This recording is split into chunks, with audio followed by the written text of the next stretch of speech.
আর্থিক অপরাধের কৌশল বিশ্লেষণে কমিশন গঠনের পরামর্শ, ব্যাংকিং খাতে পূর্ণাঙ্গ সংস্কার ও সুশাসন ফেরানোর তাগিদ।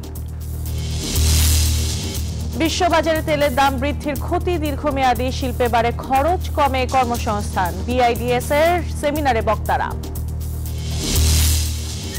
জ্বালানি সংকট সহ নানা কারণে ধুঁকছে স্পিনিং শিল্প, 10% প্রণোদনা দাবি, 7 দফা প্রস্তাবনা খাত সংশ্লিষ্টদের।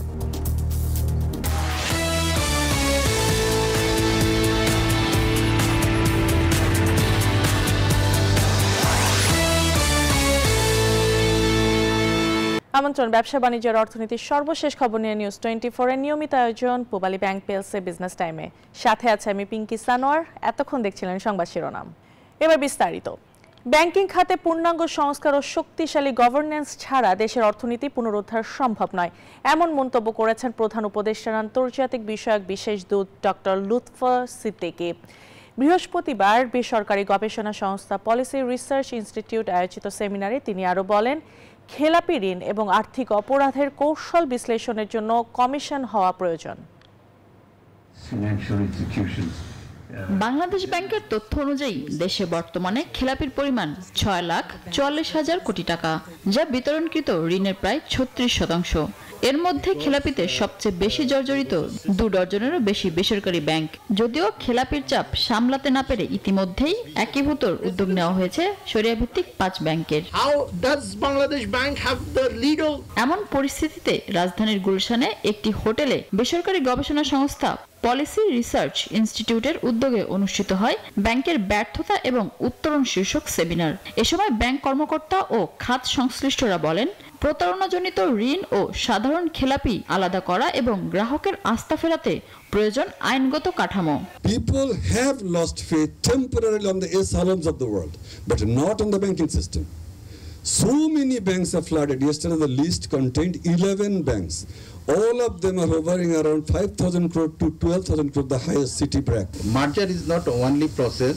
There is a lot of tools are using this, and the government has taken over all the banks step by step. At this rate of saving, we cannot raise the capital level ratio. Those of you are technical nature, you know that we have a very steady state capital ratio that is stuck there. অনুষ্ঠানে প্রধান উপদেষ্টার বিশেষ দূত লুৎফা সিদ্দিকী বলেন, banking খাতের বর্তমান ঋণ খেলাপির হার অত্যন্ত বিপজ্জনক। এর দায় ব্যাংকিং খাতের শীর্ষ কর্মকর্তারা এড়াতে পারেন না। তবে ব্যাংকিং খাতকে শৃঙ্খলায় ফেরাতে পূর্ণাঙ্গ সংস্কার ও শক্তিশালী গভর্নেন্সের কথাও বলেন তিনি। Over a sufficient number of years, provided you manage the tail risks, you can get to that outcome. There is a pathway to that. But the biggest risk in all of this, in that chain that I just outlined, is conversion of deposit growth into sound investments that generate profits and that add to retained earnings. সেমিনারে bank খাত ভেঙে পড়ার আগেই সঠিক ব্যবস্থা নেওয়ার তাগিদ দেন বক্তারা। If the chairman of the bank, Mina Firdaus, news 24, Dhaka. আন্তর্জাতিক বাজারে তেলের দাম বাড়লে বাংলাদেশের মতো উন্নয়নশীল দেশের অর্থনীতিতে দীর্ঘমেয়াদী ক্ষতিকর প্রভাব পড়ে, শিল্পে বাড়ে খরচ, কমে কর্মসংস্থান।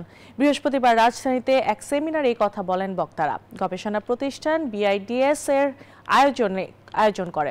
এতে অংশ নিয়ে অর্থনীতিবিদরা বলেন, অর্থনৈতিক খাত শক্তিশালী করতে শ্রমিকের দক্ষতা বাড়ানোর বিকল্প নেই, শিক্ষার মানও উন্নত করতে হবে। দেশের দীর্ঘমেয়াদী উন্নয়ন নিশ্চিতে প্রবাসী আয়ের উপর নির্ভরতা কমানোর তাগিদও দেন তারা।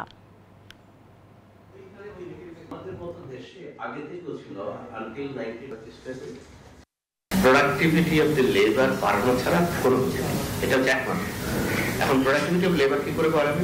প্রোডাক্টিভিটি লেবার বাড়াতে হলে আপনাকে লোকজনের শিক্ষা, টেকনিক্যাল শিক্ষা, এইসব শিক্ষাতে কি করতে ইমপ্রুভ করতে হবে। নানামুখী সংকটে বৈশ্বিক প্রতিযোগিতায় টিকে থাকার চ্যালেঞ্জে রয়েছে দেশের স্পিনিং শিল্প।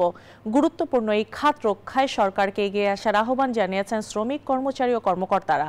বৃহস্পতিবার জাতীয় প্রেস ক্লাবে এক সংবাদ সম্মেলনে আসেন তারা।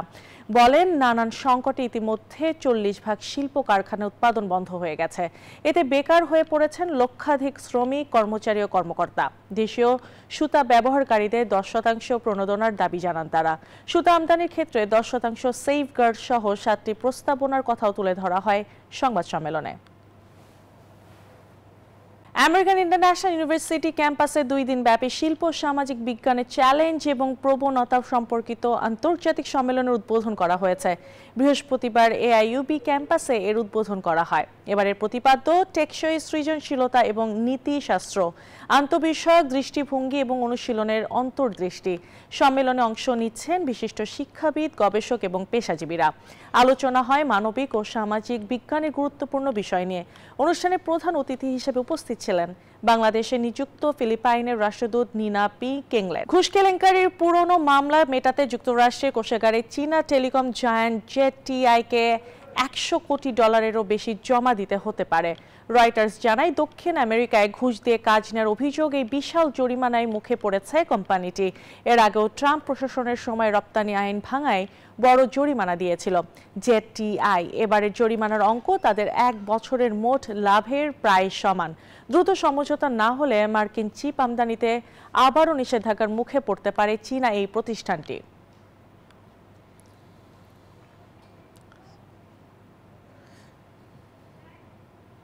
আর এই ছিল পূবালী ব্যাংক পেলসে বিজনেস টাইম এখনকার মতো আয়োজন। এতক্ষণ সাথে থাকার জন্য ধন্যবাদ সবাইকে।